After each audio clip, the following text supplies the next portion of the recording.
Welcome back to my another video, pesarattu video. ఈరోజు మనం పెసరెట్ ఎలా చేయాలో చూద్దాం. సో దానికి కావాల్సిన 2 ఇంగ్రీడియంట్స్ ఇవే. ఈ ఇంగ్రీడియంట్స్ని మనం నైట్ అంతా స్టోర్ చేసుకొని మార్నింగ్ లేచి చూస్తే ఇలా అవుతుంది. ఇలా అయ్యాక మనం గమ్మునే ఉంటే మనకి పెసరెట్ అవ్వదు కదా. సో మనం మిక్సీ జార్లో వేసుకొని బాగా గ్రైండ్ చేసుకోవాలి. సో మిక్సీ జార్లో ఎలా గ్రైండ్ చేసుకోవాలంటే, ఈ పెసరపప్పుని రైస్ని నైట్ సోక్ చేసుకున్నాం కదా, అది మిక్సీ జార్లో వేసుకొని అల్లము, పచ్చిమిరపకాయలు, ఉప్పు, జీలకర్ర ఈ 4 ఐటమ్స్ వేసుకొని మనం బాగా గ్రైండ్ చేసుకోవాలి. వాటర్ కొంచెం పోసుకొని గ్రైండ్ చేసుకుందాం. గ్రైండ్ చేసుకున్న తర్వాత మనకి ఈ కన్సిస్టెన్సీలో రావాలి. ఈ కన్సిస్టెన్సీలో ఉంటే మనకి పెసరెట్ వేయడానికి కొంచెం ఈజీగా ఉంటుంది, ఈజీగా స్ప్రెడ్ అవుతుంది.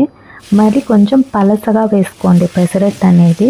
సో తినడానికి టేస్టీగా ఉంటుంది, క్రిస్పీగా ఉంటుంది. దీనిపైన ఆనియన్స్, గ్రీన్ చిల్లీ, జీరా మీకు కావాలంటే వేసుకోండి, ఆప్షనల్. కారం ఉంటే కూడా పైన కారం వేసేస్తే కారం పెసరెట్. మనం ఏ పేరు పెడితే ఆ పేరే మనం చేసే వంటకి. సో మనం ఇంకా పెసరెట్ కుక్ చేసుకుంటే 2 సైడ్స్ నేను టర్న్ చేస్తాను. చాలామంది 1 సైడే టర్న్ చేసి సర్వ్ చేసుకొని తింటారు. నాకు ఒక పక్కే కాలిస్తే అది ఎందుకో నాకు కొంచెం పిండిలాగా ఉన్నట్టు ఉంటుంది. సో నేను 2 సైడ్స్ కాలుస్తాను. 2 సైడ్స్ కాల్చి మీకు కావాల్సిన చట్నీ సర్వ్ చేసుకుంటే పెసరెట్ రెడీ అయిపోతుంది. ఇదే మన పెసరెట్, ఈరోజుటి మా బ్రేక్ఫాస్ట్. సో ఇలా వచ్చింది మా pesarattu. This is my pesaret. If you like my channel, please do subscribe my channel. Hemu Harika Vlogs. Thank you.